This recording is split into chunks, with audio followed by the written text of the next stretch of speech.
Today I wanted to go through 5 things that helped me transform my anxiety. I was the girl that went on medication, went to therapy. I've had a range of different types of therapy, read over 100 self-help books within the space of a year, started to practice yoga because a lot of the self-help books directed me towards practicing yoga and meditation. Continued on the path and ended up becoming a yoga teacher because I didn't want anyone else to feel the same way that I did, and I wanted to be able to help other people. And I already had a passion for psychology because I was interested in sport, and I did psychology at college. I'm a determined person, so all of that just inspired me to be consistent with 365 days of meditation on the meditation app. As soon as I found out that meditation was going to get rid of the anxiety that I was experiencing, because I was just in so much pain and so fed up that this needs to go, because I'm done with feeling chest pains, feeling like I'm having a heart attack from the chest pains, and just generally not enjoying life and feeling like shit and constantly thinking the worst case scenario. I want to help other people that feel the same way. I'm going to talk about 5 things that transformed my mental health over the last 5 years of my mental health journey. Let's get into it. The first one is environment, and this is super important. I know it's really cliche, but that saying where you become the 5 people that you surround yourself with, and it's very much true. For me, in the beginning, I decided to take medication, go to therapy. I came to realize that it was some of the people around me that were causing this stress and that was causing me to not feel very good. The first step was to change my environment. So I moved out of that environment and put myself in an environment where I wasn't treading on eggshells. The people around me were making me feel good, pouring into my cup rather than making me feel like shit. So your environment is super important, and that also creates the stability for emotional healing and inner work. If you're really anxious about what's going on in your environment, you're kind of more concentrating on that rather than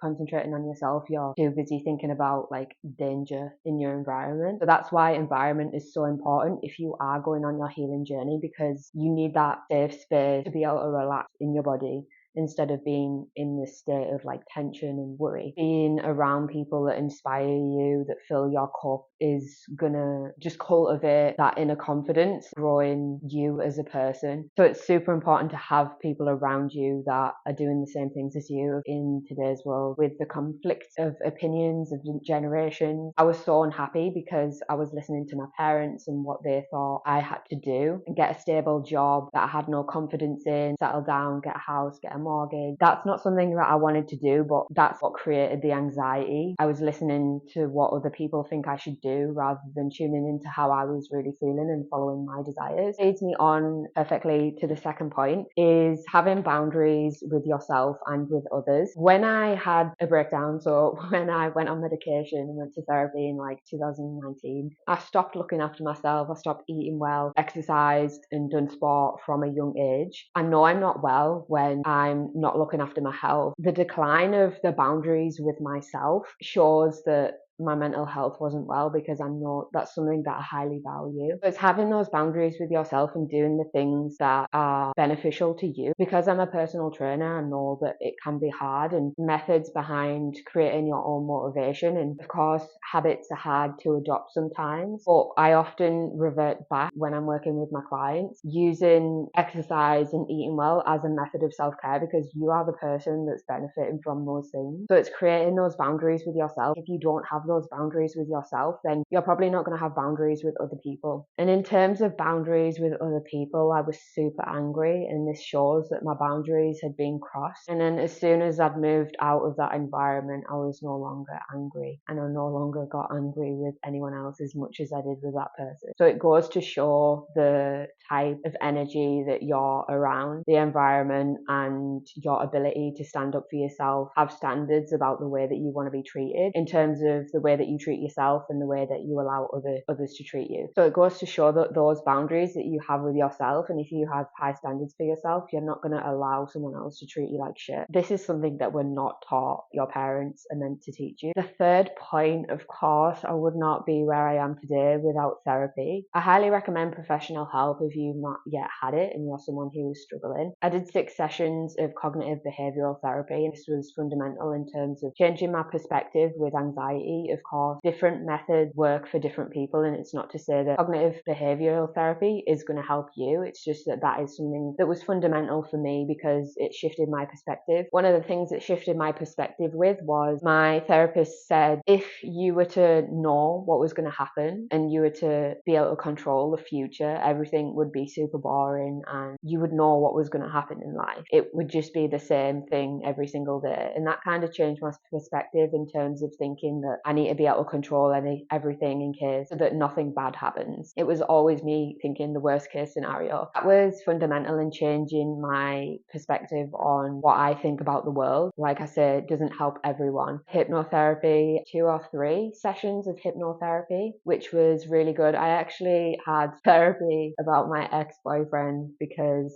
I had attachment issues to my ex-boyfriend. That helped me in terms of releasing that attachment to that relationship. Personally, I had anxious attachment issues, which is a whole other video that you can go into in terms of friendships and romantic relationships. Finding the right therapy that's going to work for you. Like I said, I tried different methods. I first went to therapy when I was in uni, and I kind of got referred to this group session, and that's where I was introduced to meditation. I actually fell asleep in class and everyone was getting up and packing away and I was still laid on the floor asleep. What year was that? And then a couple of years after that, got actual therapy. I had CBT. Just after that, I'd started reading self-help books because I came to realize that apparently yoga and meditation was the solution to my anxiety. So it's about finding what therapy works for you, and also if you take an interest in psychology, then you can read self-help books too and practice yoga, meditation. I know all of these things are hard, but key fundamental things that have just completely transformed my anxiety and mental health over the last few years. And I've kind of touched on it before, but number 4 is goals, and finding those goals that you're actually excited for. Listening to other people, again, lack of boundaries, and not truly following what I wanted to do because I thought everyone else had my best interests at heart, when in reality it's my life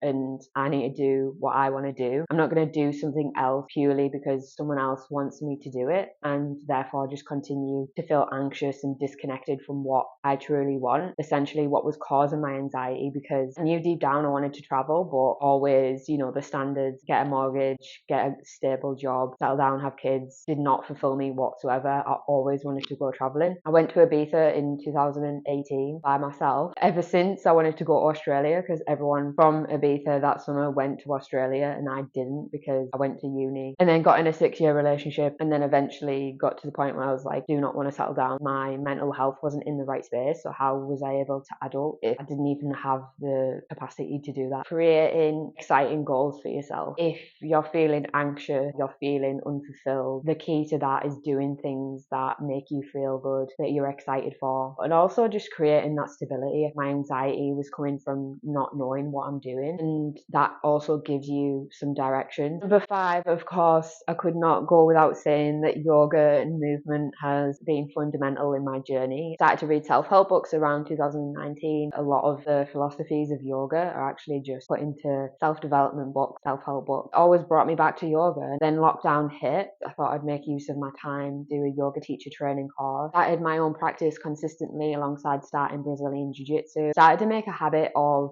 practicing before and after training. If you don't stretch or practice yoga after Jiu-Jitsu, you feel like you've been hit by a bus. I honestly don't know how people do it. In the beginning, it was just moving my body. It didn't really feel like I was linking the movement with my breath, but then eventually it gets to the point where you actually grasp the concept of moving with the breath, feeling more aware and in more control of your ability to move with the breath and use your inhale and your exhale with the movement of the body. So these are the 5 things. So we've had environment, number 1, super important to have a safe environment if you're someone who is anxious. I know that it can be difficult to get out of tough situations or your environment. However, that is the first key. It doesn't matter how you do it. Just getting out of that environment is going to improve your mental health. Like, I can't stress enough how even practicing yoga and meditation is not going to help if your environment is shit. Yeah, you're trying to put a plaster on it basically. You need to remove yourself from a shit situation. Number 2 is boundaries. With yourself, you set the standards for how you want to be treated, whether that's looking after your health, doing what's in your best interests, although it's hard to build habits and be motivated sometimes. But that is essentially also what yoga is about mastering and your ability to be in control of your mind, essentially. So this is why everything comes back to yoga. Fill your own cup, and having that community around you that also fill your cup as well, and that's just like you're just gonna feel great. Number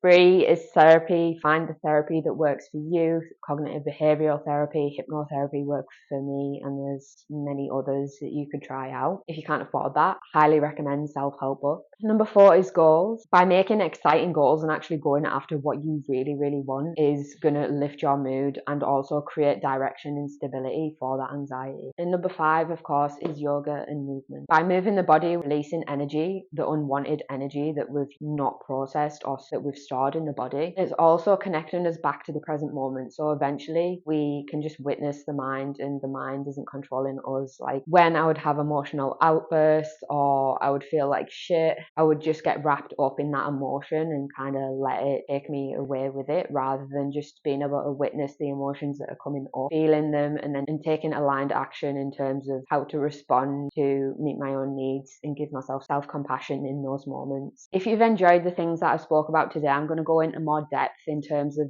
the tools that you can use to reduce your anxiety. I've called it Transform Your Anxiety to Inner Peace in Just 2 weeks, so that you don't feel the way that I did. Then click the link below. I'm super excited to be able to help you on your journey. If you've made it this far, thanks for watching this video, and I'll see you in the next video.